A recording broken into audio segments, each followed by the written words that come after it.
दोस्तों, एक अच्छी हेल्थ के लिए आपने ज्यादातर यही एडवाइस सुनी होगी कि आप एक हेल्दी डाइट लो और खूब एक्सरसाइज करो, पर शायद आप ये नहीं जानते कि sleep is more important then exercise and diet combined. और ये एक नहीं बल्कि कई स्टडीज में प्रूव किया गया है।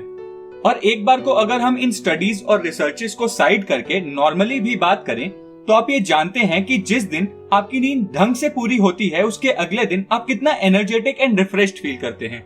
और लगातार एक क्वालिटी स्लीप लेने के बहुत सारे बेनिफिट्स हैं, जैसे कि आप अपनी एज से ज्यादा यंग लगते हैं, आपके चेहरे पे एक फ्रेशनेस एंड चार्म बरकरार रहता है, आपको डिप्रेशन, स्ट्रेस, एंजाइटी जैसे मेंटल हेल्थ इश्यूज नहीं होते, आपका कंसंट्रेशन लेवल बढ़ जाता है एंड आप ओवरऑल ज्यादा प्रोडक्टिव भी हो जाते हैं।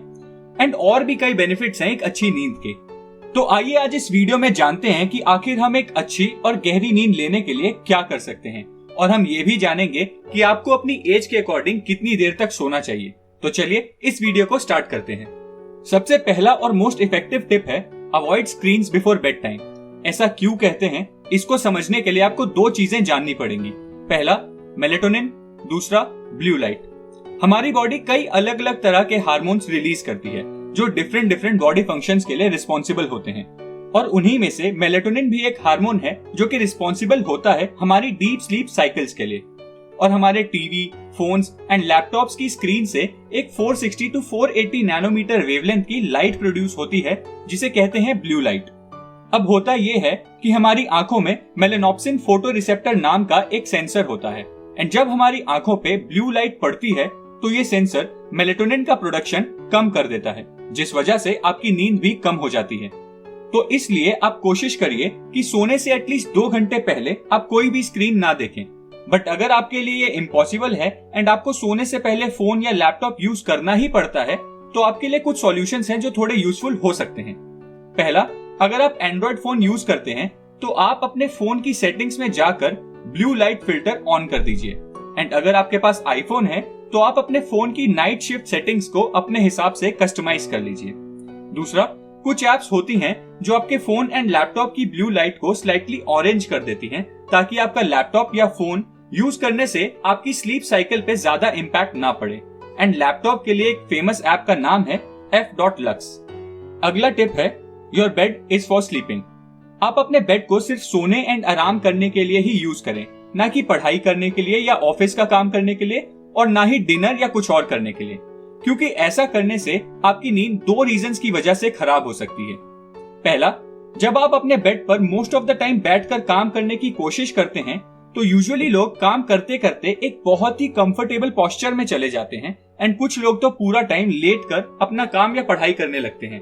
और ऐसा करने से आपकी बॉडी जितनी थकनी चाहिए उतनी थकती नहीं है, एंड फिर इस वजह से जब आप रात को सोने की कोशिश करते हैं तो आप सो नहीं पाते, क्योंकि आपका माइंड तो काम की वजह से थकान फील कर पाता है, बट आपकी बॉडी ये सिग्नल देती है कि वो अभी थकी नहीं है, एंड इस वजह से बहुत देर तक आप सिर्फ करवटें ही बदलते रह जाते हैं।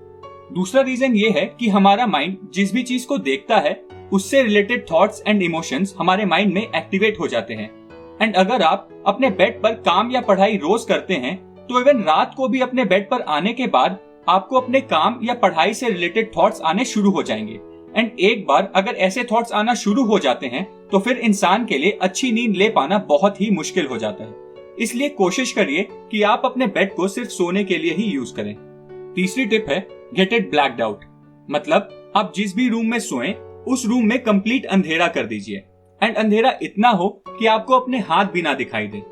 एंड अगर आप ये सोच रहे हैं कि सिर्फ आंखों पर काला कपड़ा बांध लेने से लाइट ऑफ करने की जरूरत नहीं पड़ेगी, तो आप गलत हैं, क्योंकि ऐसा करने से आप गहरी नींद में नहीं जा पाएंगे। इसका रीजन ये है कि हमारी आंखों की तरह हमारी स्किन पे भी सेंसर्स होते हैं जिन्हें की फोटो रिसेप्टर्स कहते हैं। एंड जब हम एक ऐसे रूम में सोने की कोशिश करते हैं जिसमें पूरा अंधेरा नहीं होता, तो हमारा माइंड सोने की कोशिश करता है, बट हमारी स्किन के फोटो रिसेप्टर्स माइंड को ये सिग्नल देते हैं कि अभी सोने का टाइम नहीं हुआ, जिस वजह से मेलेटोनिन का प्रोडक्शन ऑलमोस्ट 50% तक कम हो जाता है, एंड हम एक गहरी नींद में नहीं जा पाते। तो इसलिए कोशिश करिए कि जिस भी रूम में आप सोएं वहां पूरा अंधेरा हो। अदरवाइज अगर आपको थोड़ी लाइट की जरूरत हो भी तो भी आप एक बहुत ही लो इंटेंसिटी वाले रेड कलर के नाइट बल्ब का ही यूज करें। फोर्थ टिप है decrease your body temperature. Researchers ने कुछ इंसोम्निया से सफर करने वाले लोगों पर एक स्टडी की, एंड इस स्टडी के लिए उन्होंने इन सभी लोगों को एक थर्मोसूट पहनाकर इनके स्लीप पैटर्न को ऑब्जर्व किया। इस दौरान ये ऑब्जर्व किया गया कि सभी लोगों के बॉडी टेम्परेचर को सिर्फ 1 डिग्री कम कर देने से इनकी sleep quality and time exactly normal लोगों की तरह ही हो जाती है। एंड फाइनली ये कंक्लूड किया गया कि थोड़े से ठंडे एंड कंफर्टेबल टेम्परेचर में सोने से लोगों की स्लीप क्वालिटी बेटर हो जाती है। तो इसलिए आप भी कोशिश करें कि सोते वक्त अपने रूम का टेम्परेचर थोड़ा कम कर लें। इसके लिए आप एसी का यूज कर सकते हैं। एंड अगर आपके घर पर एसी नहीं है तो आप सोने से 2 घंटे पहले गर्म पानी से भी नहा सकते हैं। ऐसा करने से आपका बॉडी टेम्परेचर शुरुआत में थोड़ा बढ़ जाएगा क्योंकि पानी का टेम्परेचर गर्म होगा, बट इवेंचुअली जब आपकी बॉडी उस अबनॉर्मली हाई टेम्परेचर को एडजस्ट करने की कोशिश करेगी तो वो आपके बॉडी टेम्परेचर को कुछ देर बाद पहले से थोड़ा कम कर देगी, जिस वजह से आप एक बेटर स्लीप भी ले पाएंगे। 5th टिप इज काम your mind and stop the mental chatter. कई बार जब हम सोने की कोशिश करते हैं तो भले ही हमारी बॉडी जितनी मर्जी थकी हुई हो, पर हमारा माइंड शांत नहीं हो पाता एंड लगातार कुछ ना कुछ थॉट्स हमारे माइंड में चलते रहते हैं।